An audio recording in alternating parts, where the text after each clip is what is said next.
আপনি কতই না পবিত্র। সুবহানাল্লাহ শব্দটি তাসবিহ বা সাবাহা শব্দ থেকে এসেছে, যার মানে হলো কোনো কিছুকে তার সঠিক মাত্রায় রাখা। অর্থাৎ আল্লাহ তাআলা পবিত্র, নির্ভুল। আল্লাহর পরিকল্পনা নির্ভুল, তোমরা বোঝো বা না বোঝো।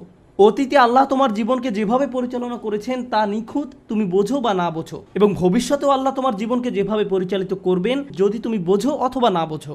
আল্লাহর দয়া নির্ভুল, তার ভালোবাসা নির্ভুল, তার পরিকল্পনা নিখুঁত, তার বিজ্ঞতাও নিখুঁত। আল্লাহ তাআলা সম্পর্কে সব কিছুই নিখুঁত। আমাদের ক্ষুদ্র মস্তিষ্ক দিয়ে আমরা সেটা বুঝতে পারি বা না পারি। আর এই নির্ভুলতার সাক্ষ্য দেই আমরা সুবহানাল্লাহ বলার মাধ্যমে।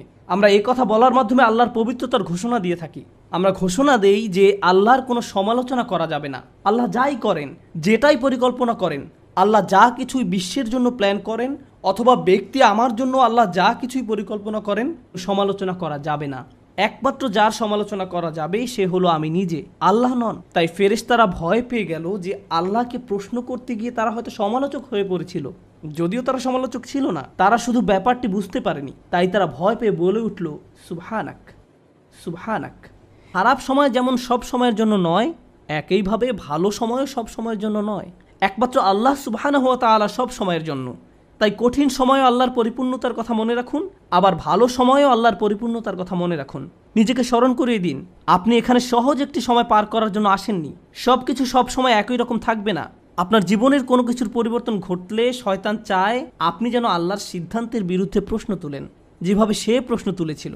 শয়তান আল্লাহ সুবহানাহু ওয়া তাআলাকে দোষ দিয়েছিল, ফাবিমা আগুয়াইতানি, আপনি আমাকে পথ ভ্রষ্ট করেছেন। আপনি কেন আমাকে পথ ভ্রষ্ট করলেন? আপনি কেন আমাকে বিপথগামী করলেন? হে আল্লাহ, এটা আপনার পরিকল্পনা ছিল। শয়তান এভাবে চিন্তা করেছিল, আর সে চায় আপনি আমিও যেন ঠিক একই রোগে আক্রান্ত হই। আর আল্লাহ আযজা ওয়া জাল্লা ফেরেশতাদের শিখিয়েছেন এই রোগের সমাধান হলো সুবহানাল্লাহ। আর তাদের মাধ্যমেই তিনি আমাদের শিখিয়েছেন যেন আমরা সুবহানাল্লাহ ঘোষণা দিয়া মানুষদের অন্তর্ভুক্ত হতে পারি। আমি দোয়া করি আল্লাহ যেন আমাদেরকে তার তাসবিহ করা মানুষদের অন্তর্ভুক্ত করেন, আর তার তাসবিহ করার মাধ্যমে আমরা যেন আমাদের রব, আমাদের মালিক আল্লাহ সুবহানাহু ওয়া তাআলা সম্পর্কে অসমীচীন কোনো চিন্তা না করি, কোনো অনুভূতি বা শব্দ মনে আনা থেকেও দূরে থাকতে পারি।